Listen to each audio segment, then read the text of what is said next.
Hi, in this video, we're going to see how to factor the polynomial of degree 5. Okay, so when you look at the given polynomial carefully, 321, 321. So all these coefficients have the common divisor 3. So we can factor 3 out first. And when you look at x to the fifth power, x to the fourth power, x to the third power, and x to the second power, x square can be factored out. So for all the 4 terms in this polynomial, 3 is a common divisor and x square is a common divisor. So I can factor 3x square from all the 4 terms of this polynomial.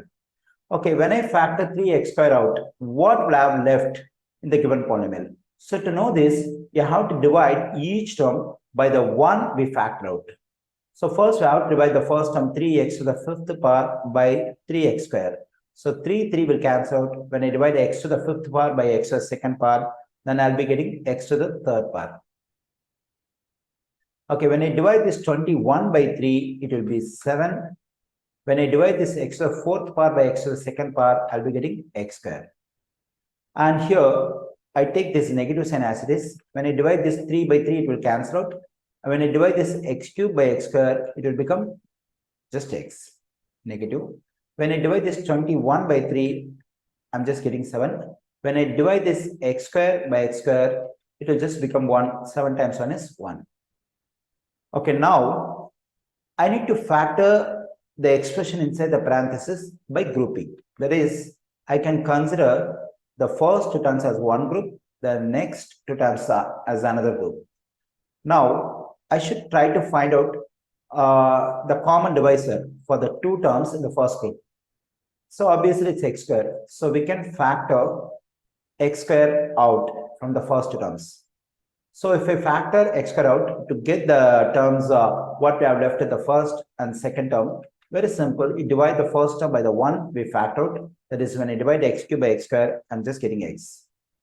When I divide this 7x square by this x square, I'll be getting 7. Okay, now let's try to find the common divisor for this one and this one. So obviously it's negative 1. So when I factor negative 1 out, so what will I have left in the first term and the second term? To know that, we divide this negative x by the one we factored.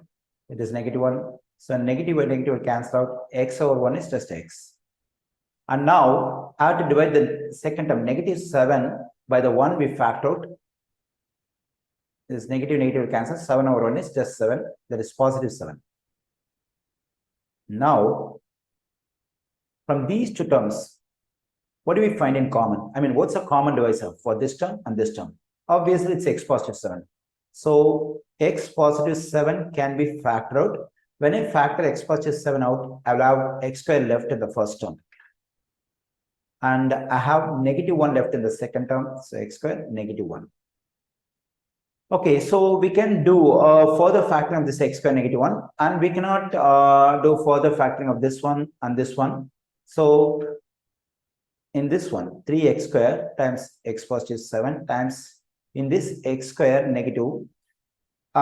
Instead of this one, I'm just writing 1 square. Okay, for 1, whatever exponent we take for 1, it will still be 1. So since I'm taking exponent 2 for this one, it will not change the original value because its value is still 1. So here you may have a question, why I should take the exponent 2 for the 1? Because I just want to get this expression in the form of a square negative b square.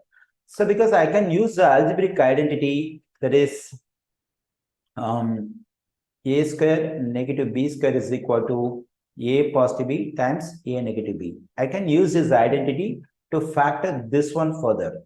So when I compare this one with a square negative b square, for a I have x, for b I have 1. So the factor form of this expression, I mean this one is going to be, 1 second. So 3x square times x positive 7. So this is in the form of a square negative b square. For a positive b, we have x positive 1. For a negative b, we have x negative 1. So we have completely factored the given polynomial. So the factored form of the given polynomial is going to be 3x square times x positive 7 times x positive 1 times x negative 1. I think everyone can understand how to solve this kind of problems on factoring polynomials. Thank you.